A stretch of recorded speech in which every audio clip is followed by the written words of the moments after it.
So you guys can still come across me at this hour. I thought I was about to fade away. Today, we won't guess left foot or right foot. As usual, if you see this, you know what to do. Or just leave a comment on the right. Like your phone's battery level. So I know I'm still doing fine. No more unnecessary words. Let's keep it short. Let's jump straight into today's relaxing moment. The man's name is A-Gang. Because he didn't understand his wife's sorrow, he was heartlessly driven out of his hometown. While he was worrying about a place to live in the future, he unexpectedly discovered a naturally formed dirt hill. Such a hill in the forest can help avoid many dangers. Therefore, building a shelter here was a good choice. A-Gang first put aside the charcoal on the ground, stacking it to one side. Then he started to strike the hill furiously. The hard soil of the hill took a lot of his strength. So he took out a chisel from his backpack. This way, the hard clods could break off in large chunks. Very soon, A-Gang completed the rough outline of the shelter. However, the space was still too small to live in, so he needed to dig further inward. After 2.5 hours of digging, dark clouds had covered everything. And then, as expected, sharp raindrops began to fall. Everything in the forest was covered with crystal-like droplets.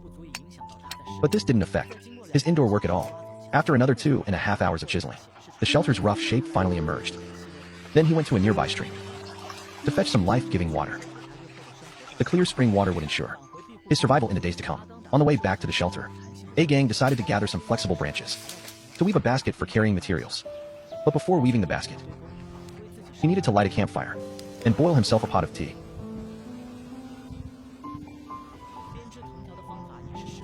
Weaving the rattan strips was quite simple. He just twisted them in a looping pattern. The size looked very satisfying. He filled it with some small stones and sticky yellow soil for convenience. Then he added the water he collected earlier and mixed everything thoroughly.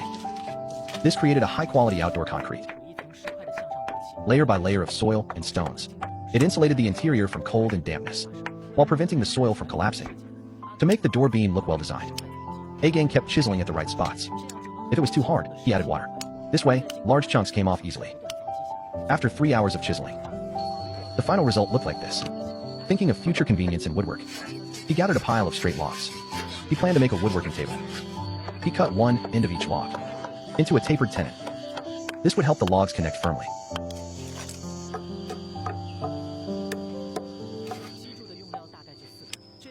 He only needed about 4 posts, then dug 4 holes for them, placing each post firmly inside. To stick to the idea of wilderness building, he didn't use any chainsaw. Instead, he cut many grooves by hand, carving slots into the logs this way. It saved a lot of time.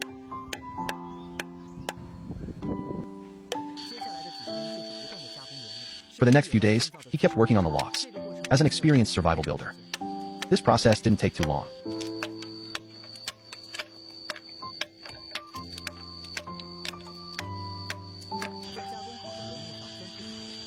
He drilled holes in the processed logs, then hammered in wooden pegs to fix them.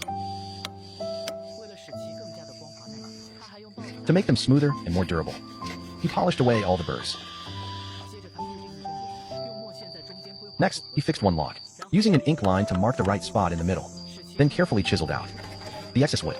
This would serve as a slot for the roof beams.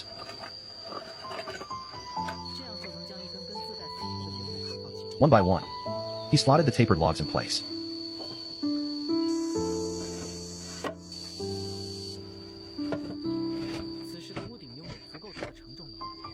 The roof now had enough load-bearing strength. Even if the hill collapsed, the shelter would remain stable. After finishing this work, he cut many wood slices from tree roots, planning to use them as indoor flooring. Thanks to each piece's unique shape, he could lay them tightly together. Where there were gaps, he just filled them with extra slices. This prevented termites from invading and blocked moisture rising from the ground. This was how the finished floor looked. A-Gang then began making a bed to rest on. He cut a tapered tenon at one end of each log and chiseled a square notch in the middle. He repeated this process for each log. The processed posts looked like this. He made 2 of these in total. These were all the parts needed for the bed. He carried them back inside for assembly. He placed a beam in the middle to keep it stable,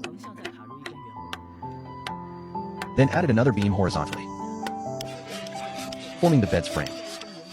Next, he made side shelves, cutting many grooves into a log and chopping off the excess wood.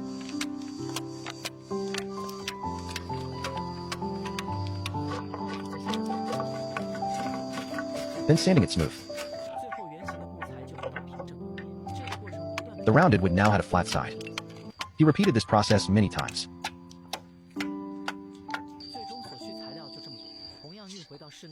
These were all the materials he needed. He brought them inside for assembly, slotting each piece in one by one.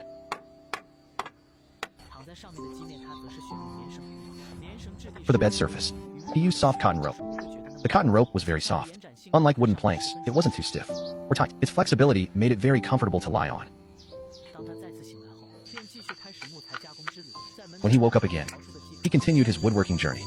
He dug 2 holes on both sides of the doorway and placed the prepared posts into them. He put a beam on top. After marking the positions, he set up the frame, then continued carving grooves. Pure hand craftsmanship, ensuring everything fit perfectly. After 3 days and nights of work, he finally prepared all the materials, placing them on both sides to serve as the door frame. Thanks to the mortise and tenon joints, every log was securely connected, keeping the original building concept. Once the frame was finished, he started making the door. He flattened one end of a log, then chiseled out a square hole of the right size. Once all the parts were ready, he began assembling them. Each log had to be smooth at the end, so it could be slotted in easily. The structure was very strong. He drilled 2 holes in a log, then fitted several logs on top, creating a small flip-down door at the bottom. For extra safety in the forest, he made a door latch and a strong door stopper for security. He fixed the door frame with hinges, then attached the door tenons in place, allowing the door to open and close smoothly. On the side, he carved out a groove to install a transparent window. He took out a clear outdoor window panel, measured the right size, and cut it accordingly, drilling holes in the 4 corners so he could fix it with wooden pegs. After removing the film, it was crystal clear. Once everything was done, A-Gang found a banana tree stump to make a stove for cooking. He cleaned out the wood chips inside, then drilled several holes on top and inserted 4 logs as supports for the stove. He trimmed the back to the right size and removed the excess wood, finally sealing the back of the stove. He coated the inside with clay to prevent the fire from burning through. This made it long-lasting for generations. He placed it indoors to avoid carbon monoxide poisoning. He added a smoke exhaust pipe, then sealed the bottom. He filled it with dry firewood, struck a spark, and lit the fire.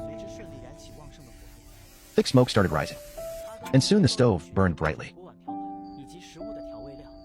A-Gang took out pots and pans and some seasonings to celebrate finishing his new home. He went to the river to try his luck, lifting some wet stones. He found some small crabs underneath, fresh seafood ingredients. With these, he could surely have a hearty meal. After preparing the ingredients, he started cooking.